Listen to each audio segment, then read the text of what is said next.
How to change password on iPhone. If you find this video helpful, drop a like and subscribe. The usual method would be going over to your settings application, then scrolling down, and you're going to see a lot of options, and you're going to see Face ID and passcode.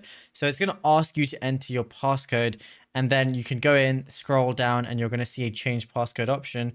But like I said, you're going to have to enter your current passcode if you even want to go ahead and do this to then be on this screen. But then obviously, if you've forgotten it, this isn't going to be ideal. So what you want to do instead is you're going to have to basically use a laptop or PC for this. But what you want to do is fully hard reset your iPhone and go into recovery mode. So to do this, what you're going to have to do is hold down your volume down button and your power button together. Once you do this, you're going to be on this screen, but you want to keep it held down even when you see this screen come up.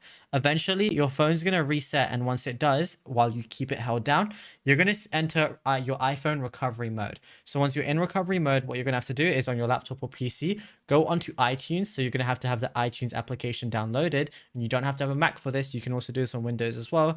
And then you're going to have to connect your phone using a USB-C wire to your PC or laptop. And then once it's in recovery mode, your iTunes application is going to recognize that. And then you're going to be able to basically factory reset it and then reset your password that way.